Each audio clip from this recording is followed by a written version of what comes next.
Imagine a world where Bayonne, Nantes and Rennes are 65 feet underwater, where Denmark becomes a lonely island. A world with a sea between Algeria and Tunisia and an even bigger sea north of Brazil. And those are just a few examples of what could happen if all the ice on Earth melted. Hey, it's Lucas. This week I wanted to go a bit sci-fi and imagine the world if all the ice had melted. Ça, c'est colossal et ça changerait totalement la géographie du monde. Some cities and areas would be underwater. We'll explore all that together. We'll also explore vast, still unseen areas.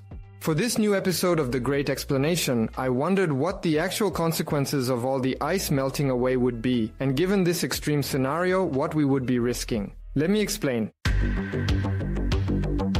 But before we dive into the maps of this transformed world, let's grab a couple of ice cubes. I put them in this first bowl. You can see the water is up to this line. I grabbed 2 more ice cubes, about the same size, but this time I put them on top of the bowl. The water comes up to the same level. I'll put these 2 bowls away, we'll use them later. In the meantime, a world where all ice has melted would look like this. First, here's Brittany. In that world, the transformation is profound. On aurait une sorte d'île avec la Bretagne, l'intérieur de la Bretagne, qui a une altitude un petit peu plus haute, qui resterait, mais finalement, tout ça serait entouré d'eau. If all the ice on the planet melted, the ocean levels would rise by approximately 216 feet.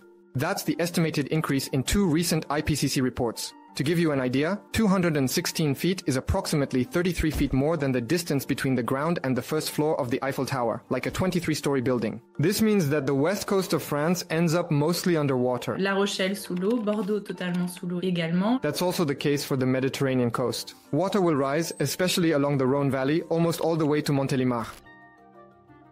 The northern coasts of France are also hit hard. Here too, the sea creeps up rivers and goes all the way into Amiens and Paris.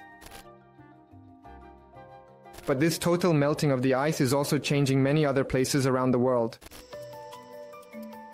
Across several continents, giant seas are appearing, like here in the middle of Australia. The same happens on the other side of the globe, in Brazil, along the Amazon River. Here are some more examples of what it might look like. Si on regarde les États-Unis, ça serait l'est des États-Unis qui serait aussi sous l'eau, donc New York par exemple ou Boston. Ensuite, si on regarde l'Afrique, donc là c'est plutôt l'ouest de l'Afrique qui serait impacté. Après, c'est Londres qui serait complètement les pieds dans l'eau. Ça serait les Pays-Bas qui disparaîtraient. En fait, ça serait un ensemble de capitales qui finalement serait sous l'eau, puisqu'en fait on a tendance aujourd'hui à s'installer vraiment au bord de l'eau. Et c'était stratégique au cours du développement de nos sociétés. Before we continue, let's clear something up quickly. The maps are of course simplified.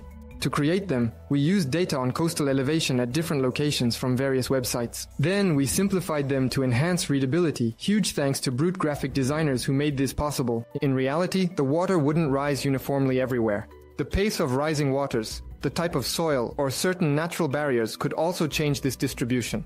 But these maps still give us an idea of what could happen if all ice melted. Si on regarde l'Asie du Sud-Est, alors là par contre c'est vraiment la catastrophe. Ça veut dire Tokyo, Beijing, ça veut dire Bangkok sous l'eau, ça veut dire Jakarta. Il y a des pays entiers qui disparaîtraient. Alongside sunken areas, we're also discovering huge pieces of land that are invisible today.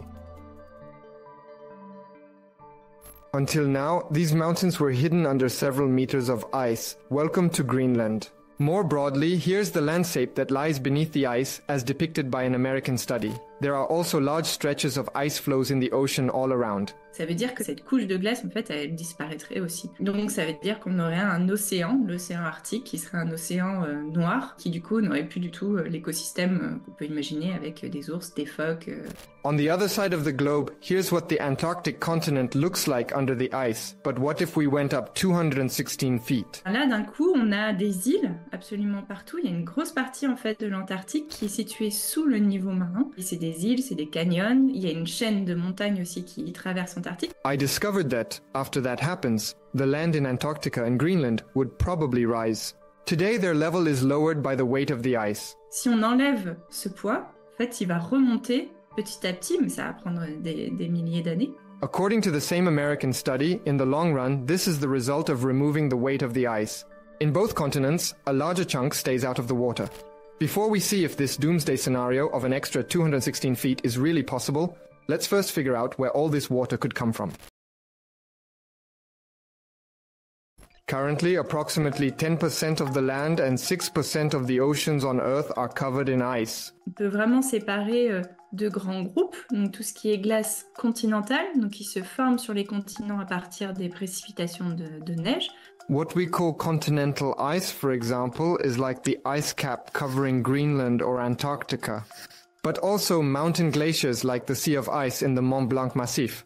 Et après, il y a un dernier réservoir aussi, c'est ce qu'on appelle le pergélisol, donc en Sibérie, au nord du Canada. Et cette eau, en fait, elle va être gelée dans le sol, mais toute l'année. Et ensuite, toute la glace de mer, qui, elle, est formée directement dans les océans par diminution en fait de la température. Elle se forme à partir d'une température de moins 2 degrés. C'est en dessous de zéro parce que c'est de l'eau qui est salée. Et ça va de 1 mètre jusqu'à 5 mètres si on a des plaques de banquise qui montent les unes sur les autres par exemple. Sous l'augmentation de la température, l'ensemble de ces réservoirs en fait est impacté. Actually, you'll see that when it comes to rising sea levels, not all these reserves carry the same weight. Let's go back to our little experiment which you might already know. In bowl 2, where the ice cubes were on top, we see the water level has risen quite a bit. We've got about half an inch more. So if we take bowl number 1, where the ice cubes were inside, well, the water level didn't go up at all. And on Earth, it's kind of the same. When sea ice, so the ice already in water melts, it doesn't raise ocean levels. It's exactly like this bowl. The rise is due to the melting ice reserves outside the water. Interestingly, I found an IPCC report that evaluates the potential for each of these reserves. First, the melting of the permafrost could lead to sea level rising by 1 to 5 inches. All the glaciers melting would mean about a 16-inch rise. If Greenland's entire ice cap melted, the impact would be even bigger, about 24 feet. And as for the melting of the Antarctic ice cap, that'd be about 190 feet. La grande contribution à la hausse du niveau marin viendrait de l'Antarctique. Donc si on retire toute la glace qu'il y a sur ce continent, cette glace, elle fait en moyenne 2,5 km d'épaisseur. À certains endroits, elle peut même atteindre 4 km. Donc c'est vraiment gigantesque. C'est comme un gâteau de glace finalement. If you add all that up, we do reach the roughly 216 feet we tried to map out earlier. So I was wondering, this meltdown and this extreme rise in water levels, is there a chance we'll ever see them happen? And if so, under what conditions? If we look between 1900 and 2020, ocean levels rose by about 8 inches, according to IPCC's latest report in 2023. I asked glaciologist Lydie Lescamentier if it seemed possible that one day we'd see this 216 feet rise. C'est pas réaliste, et heureusement pour nous d'ailleurs, pour atteindre en totalité, il faudrait une augmentation de la température de l'ordre de 6-7 degrés. Et ça, heureusement, ça n'arrivera pas parce que je pense qu'on serait plus là pour en parler ou pour le mesurer. But then, how much can water rise in the short term? Actually, the IPCC notes several possibilities. First of all, in a high-impact scenario, water levels could reach 6 feet by 2100 and exceed 50 feet by 2300. However, the IPCC states that chances of this happening are slim. Other scenarios look at about 3 feet by 2100 and 6 to 23 feet by 2300. At 3 or 6 feet, the impact would of course be less severe than what we showed earlier if all the ice melted. But as you can see, many coasts would still be affected. 1 à 2 mètres de hausse du niveau marin, ça veut dire Bordeaux sous l'eau, ça veut dire La Rochelle sous l'eau, Arles, Le Havre. Juste 1 mètre, en fait, ça a vraiment des impacts très très forts. Parce qu'en fait, c'est 1 mètre en moyenne. Mais il y a des endroits, ce sera plus, il y a des endroits aussi, ce sera moins. Ça peut se transformer en 5-10 mètres lors d'un événement extrême. Il y a une tempête et d'un coup, voilà, il y a des inondations absolument partout. Those scenarios are possible if we keep emitting huge amounts of greenhouse gases. On the other hand, as per the IPCC, reducing this type of emission rapidly could limit the increase to about 20 inches by 2100 and between 20 inches and 10 feet by 2300. C'est déjà un problème qui touche un certain nombre de pays, comme par exemple les petites îles du Pacifique. On a entendu parler il n'y a pas très longtemps des Samoa qui cherchent en fait à se réinstaller à d'autres endroits et c'est l'Australie qui va les accueillir. Là déjà, on s'attend à ce qu'il y ait 10% de la population mondiale d'ici la fin du siècle qui soit impactée en fait par la hausse du niveau marin, donc des gens à relocaliser. Et donc qui va les accueillir? Comment ça va se passer? Comment l'anticiper pour éviter les conflits? Melting ice can have other consequences beyond what's visible on a map. Some examples include the destruction of animal habitats, the disruption of ocean currents, or even the depletion of drinking water supplies due to the melting of glaciers, or the intrusion of salt water into groundwater sources. In summary, the water levels are projected to continue rising for centuries due to the gradual melting of ice. But according to many scientists, it's still possible to slow down the pace and total level of this increase. On a vraiment la solution aujourd'hui, la solution au problème qui est celle d'arrêter d'utiliser des énergies fossiles et de limiter notre consommation et de passer au renouvelable. I hope you found this episode of The Great Explanation interesting.